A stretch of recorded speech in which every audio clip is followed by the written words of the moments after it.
I never imagined that a single phone call could shatter my entire world. But there I was, sitting at my cramped desk in the corner of a fluorescent-lit office, staring at my phone screen as it buzzed with an unknown number. My hands trembled slightly as I answered, and the voice on the other end belonged to a nurse from St. Mary's Hospital.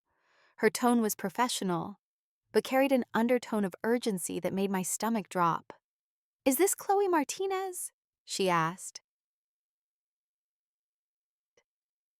"Yes, this is Chloe," I replied, my voice barely above a whisper. "I'm calling about your grandmother, Eleanor Martinez.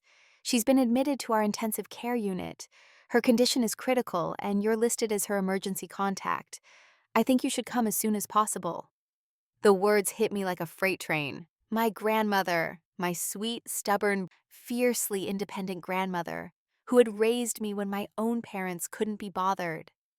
The woman who taught me how to bake cookies on Sunday afternoons and how to stand up for myself when the world tried to push me down. She was in the hospital, and I hadn't even known she was sick. I grabbed my bag and rushed out of the office, barely remembering to tell my supervisor that I had a family emergency. Mr. Henderson, my perpetually irritated boss, looked up from his computer with annoyance etched across his face. He was the kind of man who believed that personal problems should never interfere with work, no matter how serious they might be. "This better be important, Martinez," he said, his voice dripping with condescension. "We have deadlines to meet, and I can't have my team disappearing whenever they feel like it."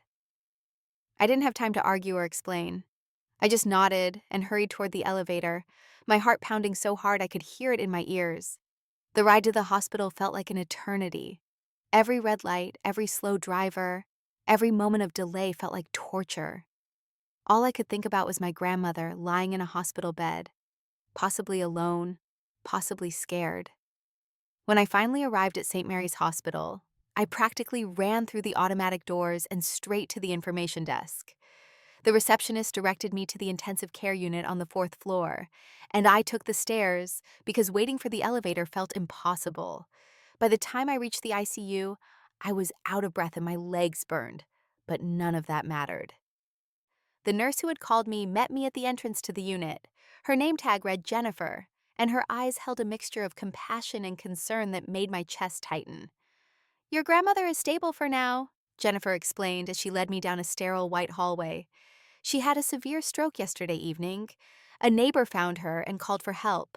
She's been unconscious since she arrived, but her vital signs have stabilized over the last few hours." I felt tears prickling at the corners of my eyes as we approached room 412. Through the small window in the door, I could see my grandmother lying in the hospital bed, looking so small and fragile beneath the white sheets.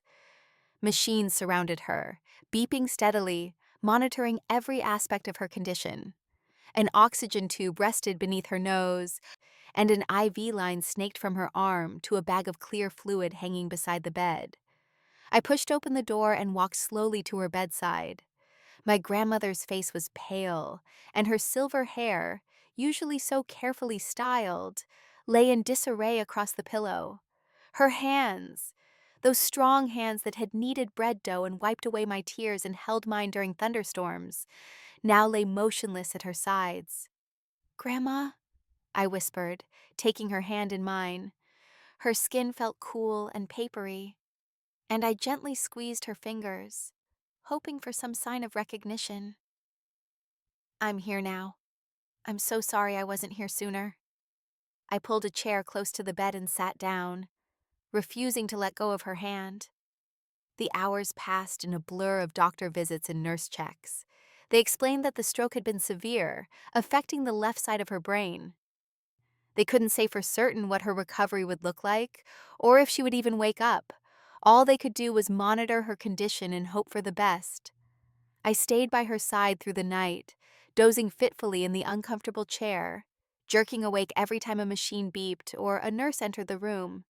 I talked to her, telling her about my day, about the weather, about anything I could think of, hoping that somewhere deep inside she could hear me.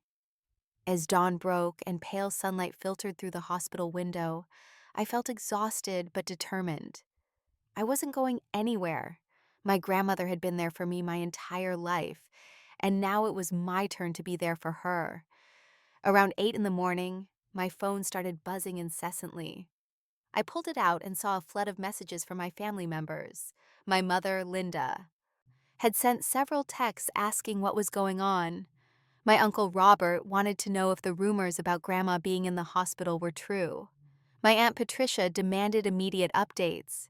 Even my cousin Marcus, who I hadn't heard from in over a year, suddenly seemed very concerned about Grandma's well-being.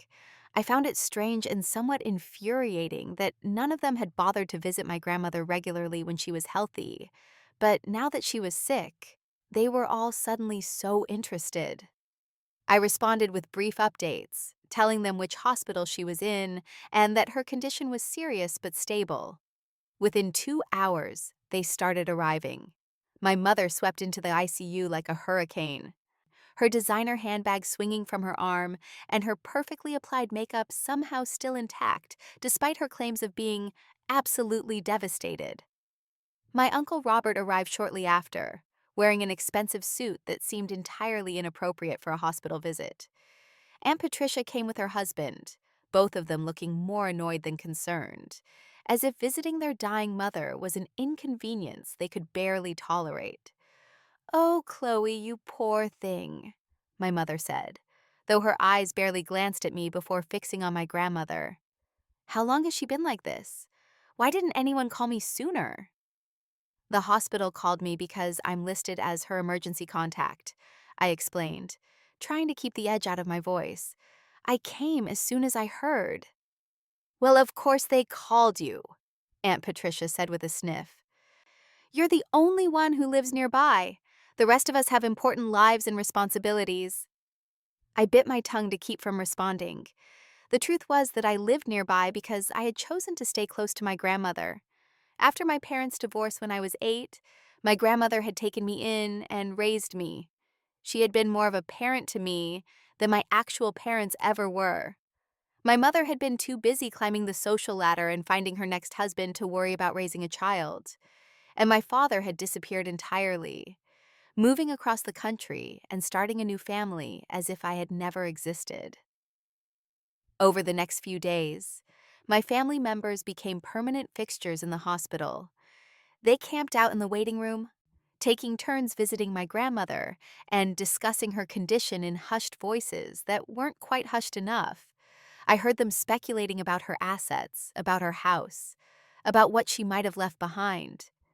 It made me sick to my stomach.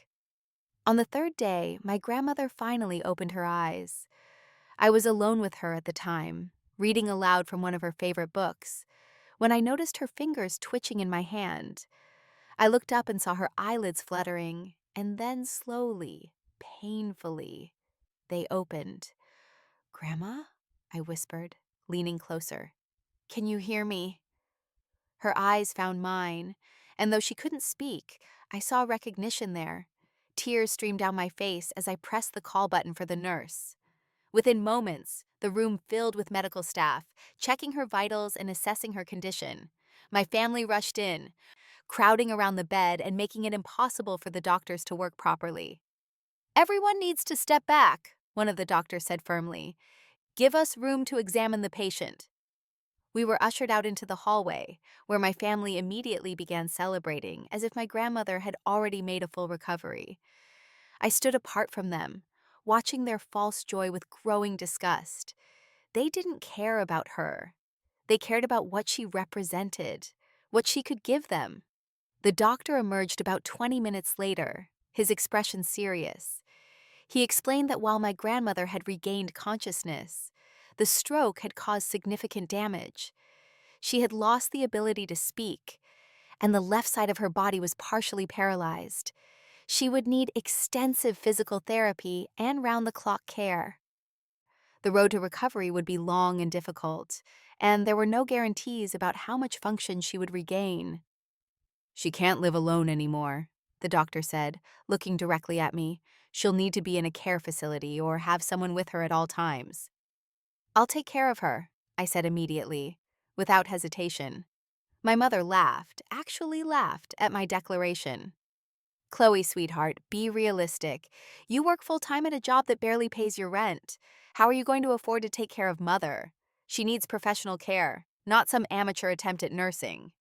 There are excellent facilities we can look into, Uncle Robert added.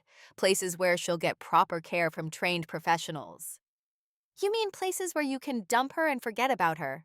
I shot back, unable to contain my anger any longer.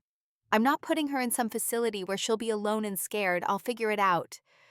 With what money? Aunt Patricia asked, her voice sharp. You can barely take care of yourself, let alone an elderly stroke victim. Be sensible, Chloe. This is what's best for everyone. I wanted to scream at them, to tell them exactly what I thought of their sudden concern and their practical solutions, but I knew it would be pointless. Instead, I turned and walked back into my grandmother's room, shutting the door firmly behind me. My grandmother's eyes followed me as I returned to her bedside. I could see the frustration in them, the helplessness of being unable to communicate what she wanted to say. I took her hand again and squeezed it gently. Don't worry, Grandma, I said softly. I'm not going to let them put you somewhere you don't want to be. We'll figure this out together, okay? She squeezed my hand back, and I saw tears forming in her eyes. I wiped them away gently with a tissue, and we sat there together in silence, drawing strength from each other the way we always had. Over the next week, my grandmother made slow but steady progress. The physical therapist worked with her daily, helping her regain some movement in her left arm and leg. A speech therapist tried to help her regain her ability to speak, but the damage was too severe. The most she could manage were a few garbled sounds that didn't form coherent words. But my grandmother was nothing if not determined. She learned to communicate through gestures and facial expressions, and eventually, the occupational therapist, brought her a small whiteboard that she could write on with her right hand. Her handwriting was shaky and difficult to read, but it was communication, and that was what mattered. My family visited less frequently as the days passed. Once it became clear that my grandmother wasn't going to die immediately, their interest waned. They had jobs to get back to, lives to live, more important things to do than sit in a hospital room with an old woman who couldn't even talk anymore. I, on the other hand, was there every single day. I took a leave of absence from work, using up all my vacation time and sick days. Mr. Henderson was not pleased, but I didn't care. My grandmother was more important than any job, especially one that treated me like I was disposable. During one of my visits, about 2 weeks after the stroke, my grandmother grabbed my hand urgently and pointed to her whiteboard. With shaking letters, she wrote, "Lawyer. You want to see your lawyer?" I asked, and she nodded vigorously. I called Mr. Thompson, the attorney who had handled my grandmother's affairs for years.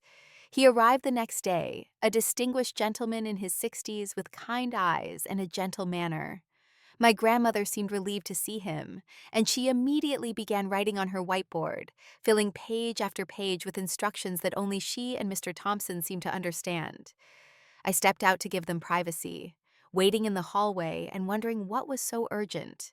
When Mr. Thompson finally emerged, he looked thoughtful and perhaps a bit surprised. "Your grandmother has made some changes to her estate planning," he said carefully. "She wanted me to inform you that you're not to worry about anything. Everything has been taken care of." "What do you mean?" I asked, confused. "I'm not at liberty to discuss the details," he replied, but I can tell you that your grandmother is very proud of you, Chloe. She wanted to make sure you know that." Before I could ask any more questions, he bid me goodbye and left. When I returned to my grandmother's room, she was smiling, the first real smile I had seen since before the stroke.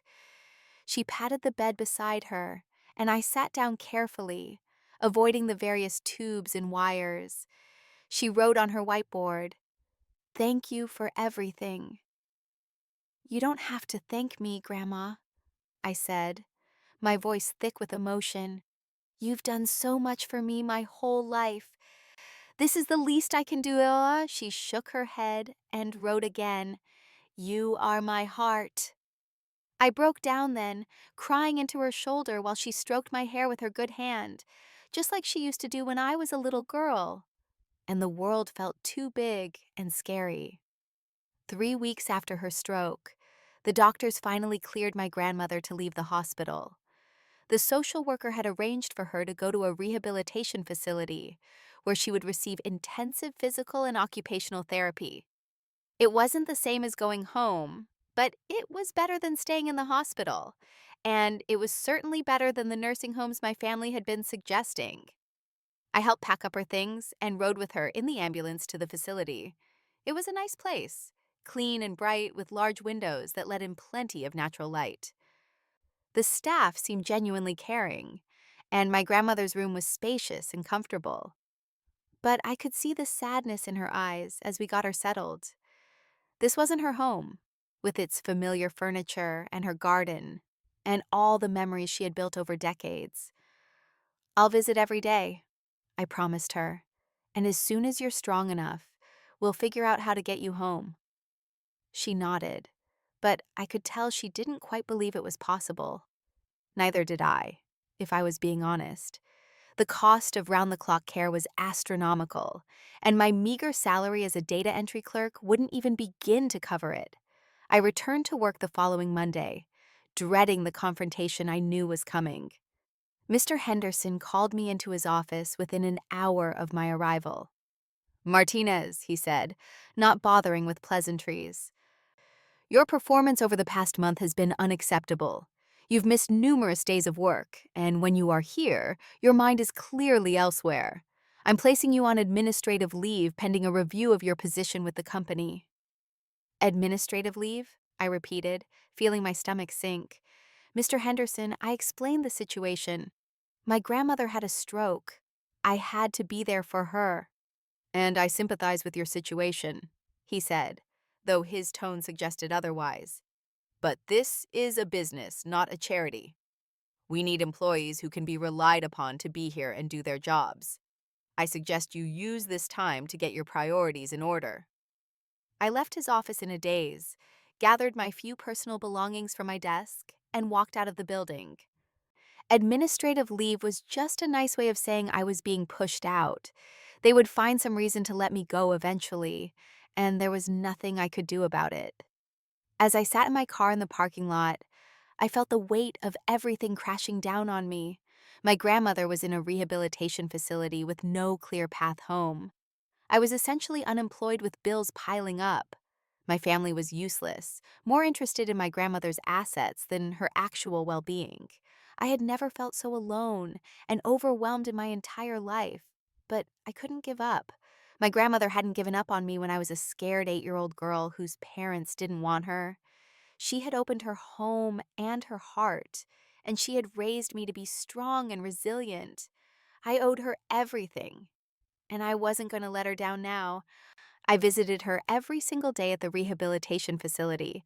I helped with her therapy exercises, read to her, brought her favorite foods, and just sat with her, holding her hand and talking about anything and everything. My grandmother continued to improve slowly. She regained more movement in her left side, though she still couldn't walk without assistance. Her speech never returned, but she became quite adept at communicating through her whiteboard and gestures. 2 months after the stroke, on a Tuesday afternoon, I received another call that would change everything. This time it was Mr. Thompson, my grandmother's attorney. "Chloe, I need you to come to my office as soon as possible," he said, his voice serious but not unkind. "It's regarding your grandmother's estate.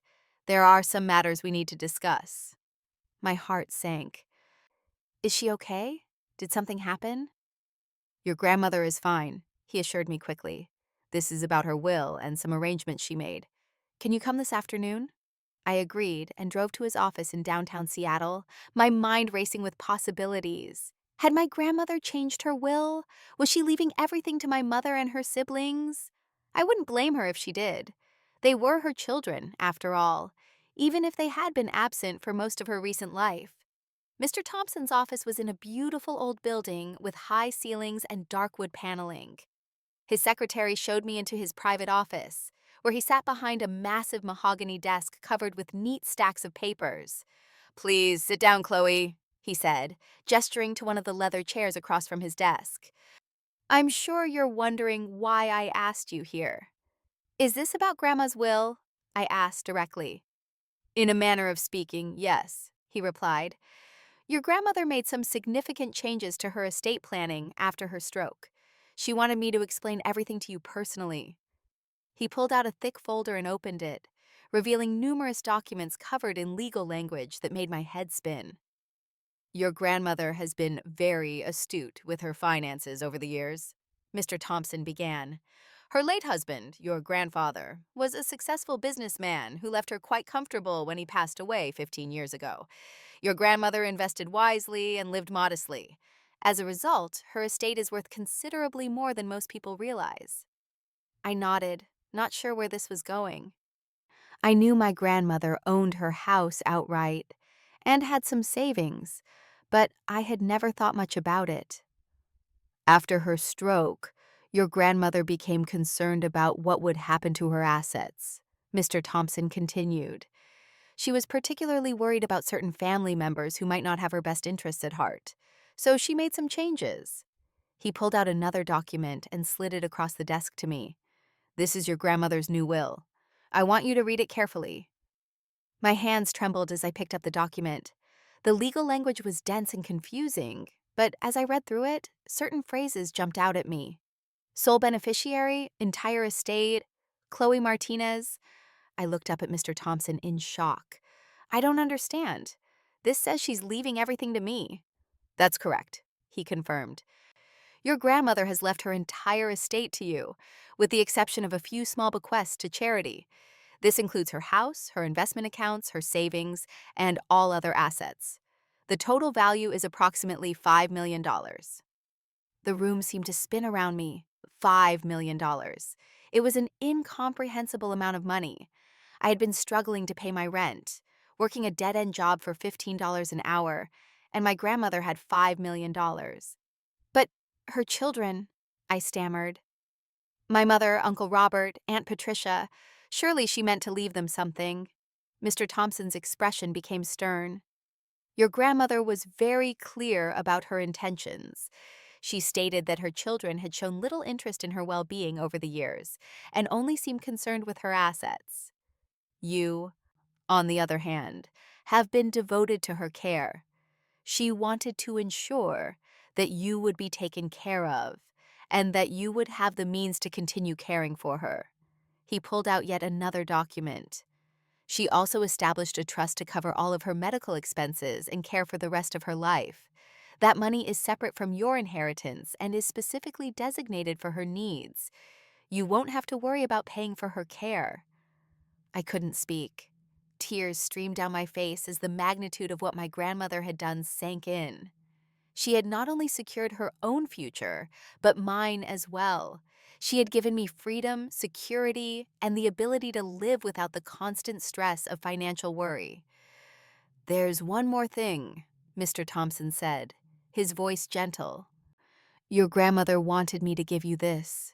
He handed me a sealed envelope with my name written on it, in my grandmother's shaky handwriting. I opened it with trembling fingers and pulled out a single sheet of paper. My dearest Chloe, it read, if you're reading this, then Mr. Thompson has told you about my will. I know this must come as a shock, and you're probably feeling overwhelmed, but I want you to know that you deserve every penny. You have been the light of my life, the daughter I wish I had raised instead of the ones I did. You stayed by my side when everyone else left. You loved me not for what I could give you, but for who I am. This is my way of saying thank you, and of making sure you never have to struggle the way I know you have been. Use this money to build the life you deserve. Go back to school if you want.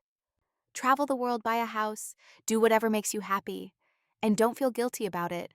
This is yours, earned through years of love and devotion. I love you more than words can express. Always, Grandma. I sobbed openly in Mr. Thompson's office, clutching the letter to my chest. He kindly passed me a box of tissues and waited patiently for me to compose myself. What do I do now? I finally asked. Well, he said, there are some papers you need to sign, and we'll need to set up accounts for you. The will hasn't been executed yet because your grandmother is still alive, but she wanted you to know about it now so you wouldn't worry about finances. She's also added you as a joint owner on several of her accounts, which means you have immediate access to funds for her care and your own needs. Over the next hour, I signed what felt like 100 documents. Mr. Thompson explained each one carefully, making sure I understood what I was agreeing to.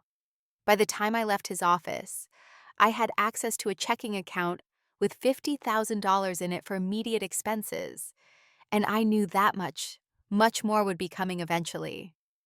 I drove straight to the rehabilitation facility to see my grandmother. She was in the common room, working with her physical therapist on walking exercises. When she saw me, her face lit up, and she immediately tried to wave me over, nearly losing her balance in the process. "Grandma!" I rushed over and hugged her carefully, mindful of her fragile state. "I just came from Mr. Thompson's office." She nodded, her eyes twinkling with something that looked like mischief. "Why didn't you tell me?" I asked, pulling back to look at her. "All this time, you had all that money and you never said anything." She picked up her whiteboard and wrote, "Didn't matter, had you." I burst into tears again, and she patted my back with her good hand, making soothing sounds that didn't form words but conveyed everything she wanted to say. "You've given me so much," I whispered. "I don't know how to repay you." She wrote again, "Just be happy. That's all I want." I promised her I would try, though happiness felt like a foreign concept after so many months of stress and worry. But for the first time in a long time, I felt hope. Real, tangible hope that things might actually get better. The next few weeks were a whirlwind of activity. I hired a private nursing service to provide round-the-clock care for my grandmother, ensuring she would receive the best possible treatment. I consulted with her doctors about bringing her home and had her house modified with ramps, grab bars, and other accessibility features. I even hired a contractor to convert the downstairs den into a bedroom suite so she wouldn't have to navigate stairs. I also hired my own lawyer, someone Mr. Thompson recommended, to help me navigate the complex financial situation I now found myself in. I knew my family would eventually find out about the will, and I wanted to be prepared for the fallout.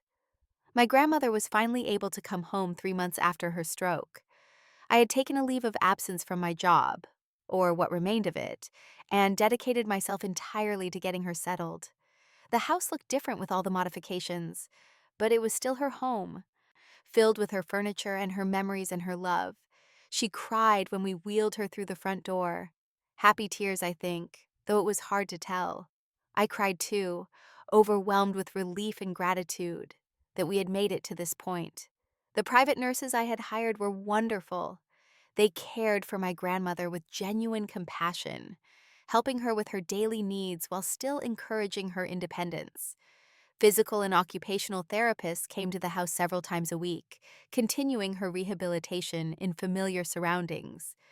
I moved into my grandmother's house to be close to her, taking over my old childhood bedroom on the second floor.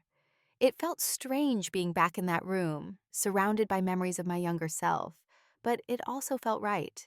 This was where I belonged.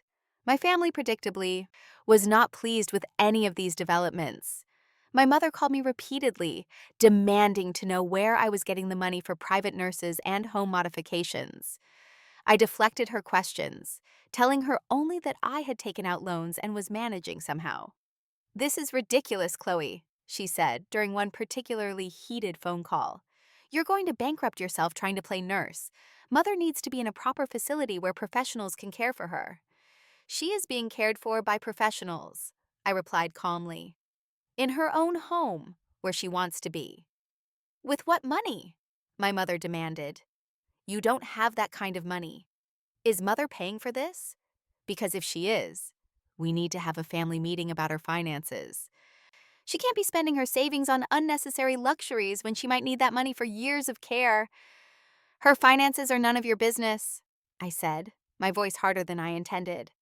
"And neither is her care. I'm handling it."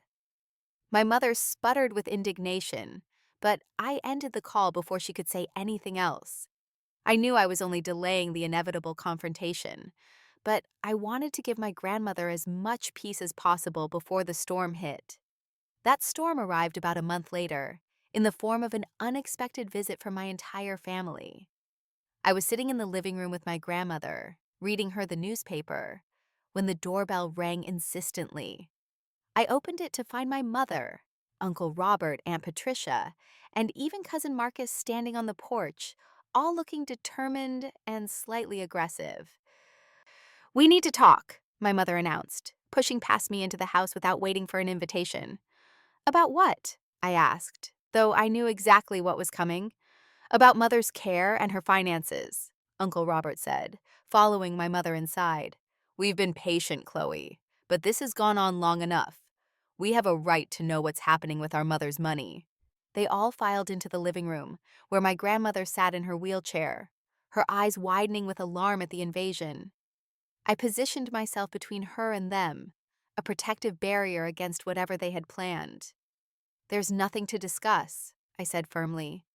"Grandma is being well cared for, and her finances are in order." "That's not good enough," Aunt Patricia snapped. "We're her children. We have a legal right to know about her financial situation, especially if she's not mentally competent to make decisions for herself." "She is perfectly competent," I shot back. "She had a stroke, not brain damage. She can't speak, but her mind is as sharp as ever." "Is it?" my mother asked, her voice taking on a false sweetness that set my teeth on edge. "Because it seems to us that someone might be taking advantage of a vulnerable elderly woman. Someone who has convinced her to spend her life savings on unnecessary expenses." I felt my grandmother's hand grip my arm tightly. I looked back at her and saw fury in her eyes. She grabbed her whiteboard and wrote in large, angry letters, "Get out of my house." "See?" my mother said triumphantly. "She's agitated and confused. This is exactly what we were worried about. Chloe, you've upset her." "I've upset her?" I said incredulously. "You're the ones who barged in here making accusations." Uncle Robert stepped forward, his expression cold and calculating. "We've consulted with a lawyer, Chloe. If necessary, we can petition the court for guardianship of Mother. We can prove that she's not capable of making her own decisions, and that you've been manipulating her for your own benefit." My grandmother's grip on my arm tightened even more, and I could see her struggling to form words that wouldn't come. I took a deep breath, trying to control my anger. "You can try," I said quietly, "but you'll fail. Grandma has her own lawyer, and she's made her wishes very clear. She wants to be here, in her home, with me caring for her. And that's exactly what's going to happen." "We'll see about that," Aunt Patricia said. "Come on, everyone. We're not going to get anywhere with her today. But this isn't over, Chloe, not by a long shot." They left in a flurry of angry mutters and threatening glances. As soon as the door closed behind them, my grandmother burst into tears. I knelt beside her wheelchair and held her while she sobbed, her whole body shaking with emotion. "It's okay, Grandma," I whispered. "I won't let them hurt you. I promise." She pulled back and wrote on her whiteboard with shaking hands. "They want my money." "I know," I said, "that they'd seen 'em, but they're not going to get it. Mr. Thompson made sure of that." She nodded, but I could see the fear in her eyes. She knew her children better than anyone, and she knew they wouldn't give up easily. True to their word, my family launched a legal battle for guardianship. They filed a petition with the court, claiming that my grandmother was mentally incompetent and that I was financially exploiting her. They demanded a full accounting of her finances and a psychological evaluation to determine her mental state. I immediately contacted Mr. Thompson, who connected me with a specialized elder law attorney named Sarah Chen. Sarah was a fierce advocate with years of experience fighting these kinds of cases. "This is unfortunately common," Sarah explained during our first meeting. "Family members who haven't been involved suddenly become very concerned when they realize they might not get the inheritance they expected. But your grandmother has been smart. She made her wishes clear, while she was still unquestionably competent, and she has documentation to prove it." Sarah filed a response to the petition, and the court ordered a hearing. In the meantime, my grandmother had to undergo a series of evaluations by court-appointed psychologists and medical experts. I stayed with her through every appointment, holding her hand and encouraging her as doctors asked her questions and put her through various cognitive tests. The results were clear. My grandmother had suffered a stroke that affected her speech and motor control, but her cognitive abilities were intact. She understood her financial situation. She understood the implications of her decisions, and she was fully capable of making her own choices. The hearing was scheduled for a cold morning in November. I dressed carefully that day, wanting to look responsible and capable. My grandmother wore her favorite blue dress, the one she always said brought out her eyes. I could tell she was nervous, her good hand trembling slightly as I helped her into the car. The courtroom was intimidating, with its high ceilings and dark wood paneling. My family sat on one side with their lawyer, a slick-looking man in an expensive suit. My grandmother and I sat on the other side with Sarah Chen, who looked calm and confident despite the gravity of the situation. The judge, a stern-looking woman in her 50s, called the hearing to order. My family's lawyer went first, painting a picture of a vulnerable elderly woman being manipulated by a greedy granddaughter. He talked about the sudden changes to my grandmother's will, the expensive care arrangements, and my suspicious access to her financial accounts. "Your Honor," he said dramatically, "we have a clear case of elder abuse. This young woman has isolated Mrs. Martinez from her family, convinced her to change her will, and is systematically draining her life savings. We ask that the court grant guardianship to Mrs. Martinez's children so they can protect her from further exploitation." I felt sick listening to his words, but Sarah remained calm. When it was her turn, she methodically dismantled every argument. "Your Honor, the petitioners claim that Mrs. Martinez is mentally incompetent, yet every medical evaluation shows that her cognitive abilities are intact. They claim that she's been isolated from her family, yet the records show that they rarely visited her before her stroke and only became interested in her well-being after learning about her financial situation. They claim that Ms. Chloe Martinez is exploiting her grandmother, yet the evidence shows that she has been the only family member consistently present for Mrs. Martinez's care." Sarah presented document after document, medical records, bank statements showing that my grandmother's assets had actually grown under my management, testimony from the nurses and therapists who worked with my grandmother daily, and most importantly, a video recording that Mr. Thompson had made of my grandmother shortly after her stroke, clearly indicating her wishes through written responses to his questions. In the video, Mr. Thompson asked my grandmother directly if she wanted to leave her estate to her children, and she shook her head vigorously and wrote, "No," in large letters. When he asked if she wanted to leave everything to me, she nodded and wrote, "Yes, Chloe, only Chloe." The judge watched the video carefully, then looked at my grandmother, who sat in her wheelchair beside me. "Mrs. Martinez, I'd like to ask you some questions directly. Can you hear me and understand what I'm saying?" My grandmother nodded. "Do you feel safe in your current living situation?"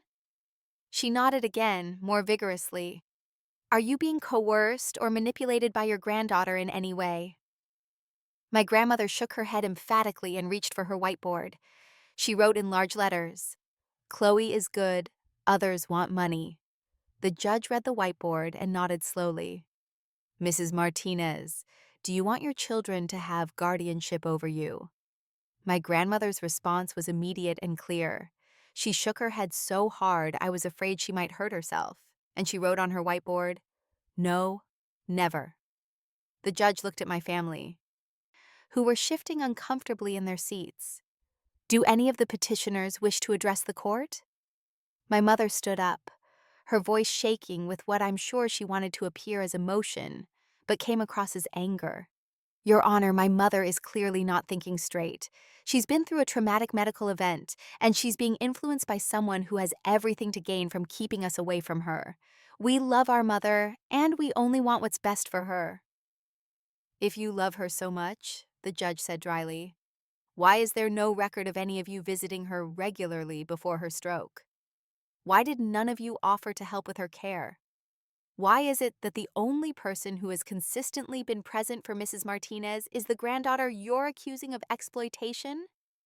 My mother opened her mouth, but no words came out. Uncle Robert tried to interject, but the judge held up her hand. "I've heard enough," she said. "The petition for guardianship is denied. Mrs. Eleanor Martinez is clearly of sound mind and capable of making her own decisions. The evidence shows that Ms. Chloe Martinez has been acting in her grandmother's best interests and has not exploited her in any way. This case is dismissed." The gavel came down with a sharp crack, and I felt my grandmother sag with relief beside me. We had won. My family couldn't take her away from me, couldn't force her into a facility, couldn't control her life or her money. My family stormed out of the courtroom without a word, their lawyer trailing behind them looking annoyed at having lost such an easy case. Sarah Chen congratulated us and reminded me that if they tried anything else, to call her immediately. As I wheeled my grandmother out of the courthouse, she grabbed my hand and squeezed it with surprising strength. When I looked down at her, she was smiling, really smiling for the first time since the stroke. That night, we celebrated quietly at home. I made her favorite dinner, chicken pot pie with extra vegetables, and we watched old movies together in the living room. She fell asleep in her wheelchair halfway through Casablanca, and I carefully transferred her to her bed with the help of the night nurse. I thought that would be the end of it. I thought my family would finally accept that they weren't going to get what they wanted and leave us alone. But I had underestimated their determination and their spite. 2 weeks after the court hearing, I received a certified letter at my grandmother's house. It was from my employer, or rather, my former employer. The letter informed me that my employment had been officially terminated due to excessive absences and failure to meet performance standards. I was given 2 weeks severance pay and a terse thank you for my service. I wasn't surprised, but it still stung. That job had been my lifeline, my way of supporting myself even when the pay was terrible and the boss was worse. Now I had nothing, at least nothing official. But I also had access to my grandmother's accounts, and I knew that eventually I would have much more than that. It felt strange living in this limbo, neither poor nor rich, waiting for an inheritance that would only come when my grandmother died. I didn't want her money. I wanted her alive and healthy and happy. My family didn't give up after losing the guardianship case. They tried other tactics. They filed complaints with Adult Protective Services, claiming that my grandmother was being neglected. Social workers came to the house and found a clean, well-maintained home with a happy, well-cared-for elderly woman. The complaints were dismissed. They tried to get a restraining order against me, claiming I was keeping them from seeing their mother. The judge threw it out when my grandmother herself submitted a written statement saying she didn't want to see them. They even tried to contest the will before my grandmother had died, arguing that she had been mentally incompetent when she changed it. That case was dismissed even faster than the guardianship petition, especially after Mr. Thompson submitted all his documentation showing that my grandmother had been fully competent and had made her wishes crystal clear. Each failed attempt only seemed to make them angrier. The phone calls became more frequent and more hostile. My mother left voicemails calling me a thief and a manipulator. Uncle Robert sent threatening emails saying I would regret stealing from the family. Aunt Patricia showed up at the house multiple times, pounding on the door and demanding to be let in until I had to call the police. Through it all, my grandmother remained strong. She continued with her physical therapy, regaining more and more mobility. She still couldn't speak, but she learned to communicate so effectively through her whiteboard and gestures that sometimes I forgot she couldn't talk. We developed a routine. Mornings were for therapy and exercises. Afternoons were for quiet activities like reading or watching television or working in her garden, which I had made accessible with raised beds and wide paths. Evenings were for dinner and conversation, me talking in her writing responses, sharing our days and our thoughts like we always had. I enrolled in online classes, finally pursuing the degree in social work I had always wanted but could never afford. My grandmother was delighted, writing enthusiastic messages of encouragement on her whiteboard whenever I told her about my coursework. 6 months passed, then a year. My grandmother's condition stabilized. She would never fully recover from the stroke, but she had regained enough function to have a good quality of life. She could walk short distances with a walker, feed herself, and participate in activities she enjoyed. My family's attacks gradually decreased in frequency, though they never stopped entirely. Every few months, There would be another legal filing, or another complaint, or another angry confrontation. Each one was dismissed or thrown out, but they kept trying. Then, one morning in late spring, everything changed. I woke up to find my grandmother sitting in her wheelchair by the window, watching the sunrise. She looked peaceful, content, and when she saw me, she smiled and beckoned me over. "Good morning, Grandma," I said, kissing her cheek. "Did you sleep well?" She nodded and picked up her whiteboard, but instead of her usual morning greeting, she wrote something that made my heart stop. "I'm ready." "Ready for what?" I asked, though part of me already knew. She wrote again. "Ready to go. Tired. Want to see your grandfather."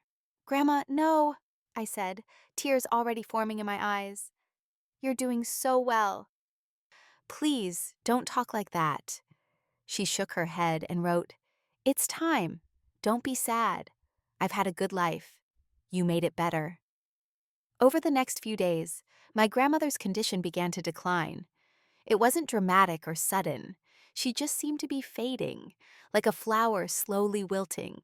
She ate less, slept more, and seemed to be retreating into herself. The doctors couldn't find anything specifically wrong. Her vital signs were stable, her medications were working as they should, but she was simply giving up. I had heard about this happening with elderly patients, how they sometimes just decided they were done and their bodies followed their minds. I spent every moment with her, holding her hand and talking to her and telling her how much I loved her. She would smile and write little messages on her whiteboard, each one shorter than the last. "Love you. Proud of you. Be happy." 2 weeks after that morning by the window, my grandmother passed away peacefully in her sleep. I was there, dozing in the chair beside her bed, when the night nurse gently shook my shoulder and told me she was gone. I held my grandmother's hand for a long time after she died, crying silently and thanking her for everything she had given me. She looked peaceful, finally free from the limitations of her stroke-damaged body. The funeral was small and quiet, just the way my grandmother would have wanted it. My family attended, of course, dressed in black and wearing expressions of exaggerated grief. They tried to take over the arrangements, tried to make speeches about what a wonderful mother she had been, but I shut that down quickly. "You don't get to do this," I told them at the funeral home. "You don't get to pretend you cared about her now that she's gone. She wanted a simple service with people who actually loved her. That's what she's going to get." My mother looked like she wanted to argue, but something in my expression must have convinced her it would be pointless.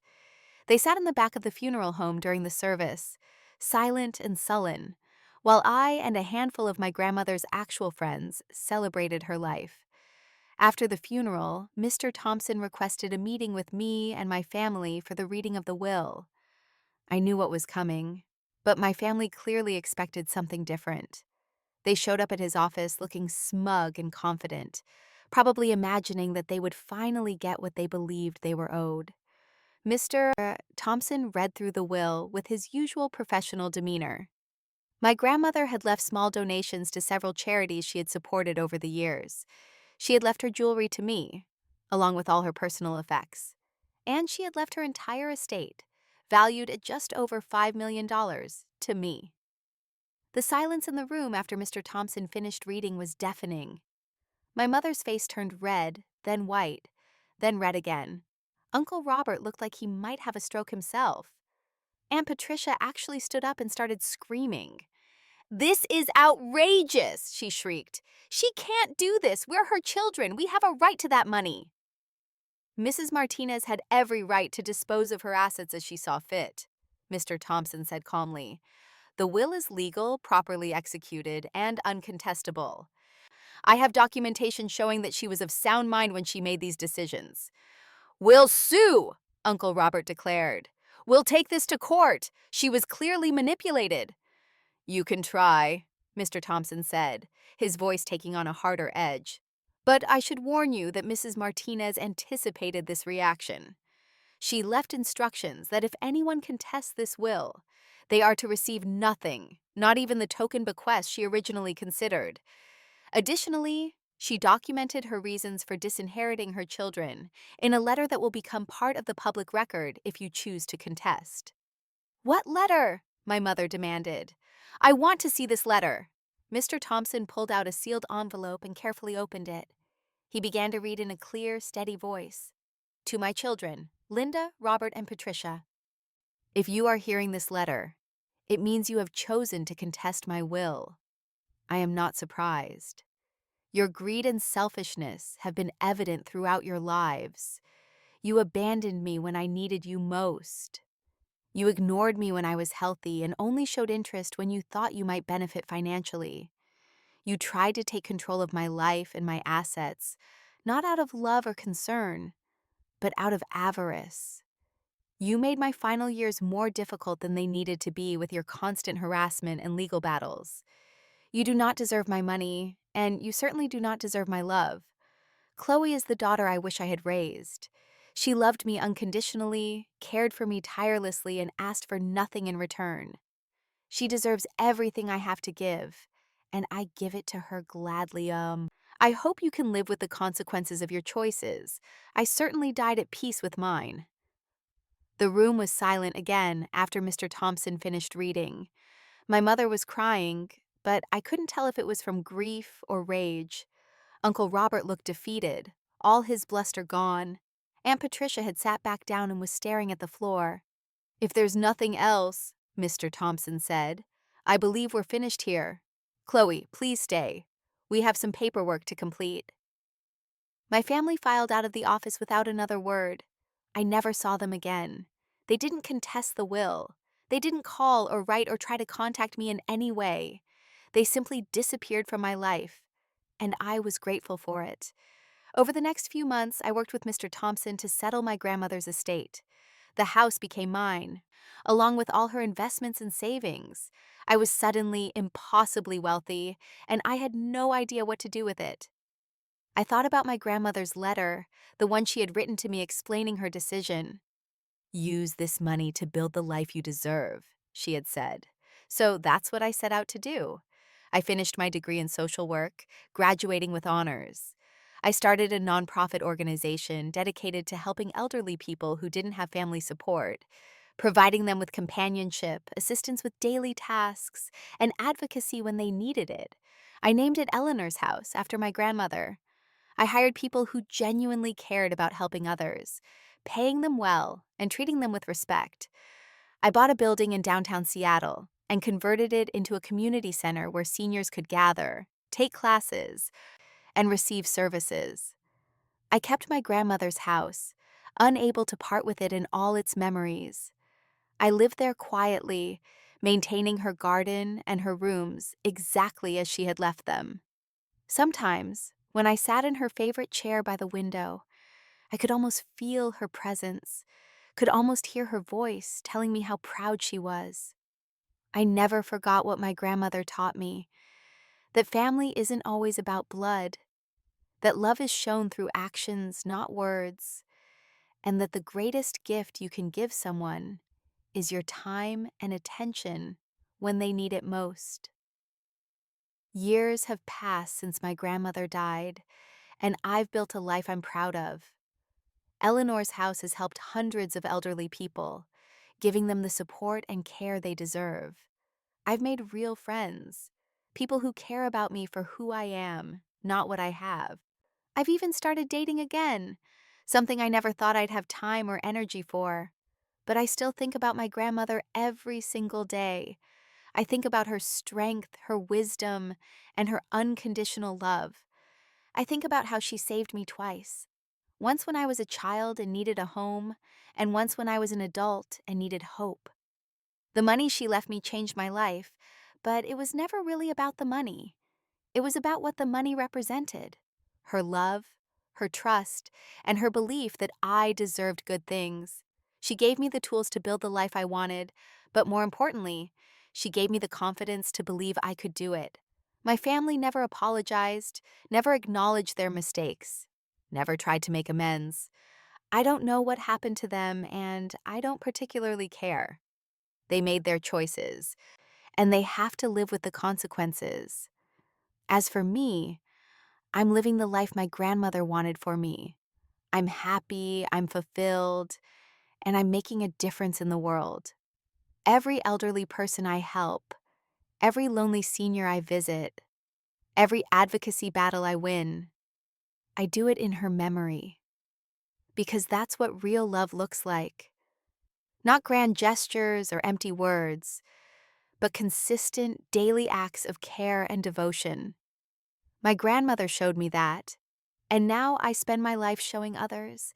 And sometimes, when I'm sitting in her garden on a warm summer evening, watching the flowers she planted bloom year after year, I swear I can hear her voice on the wind, telling me she loves me and she's proud of me. I love you too, Grandma, I whisper back. Thank you for everything. And I know somehow that she hears me.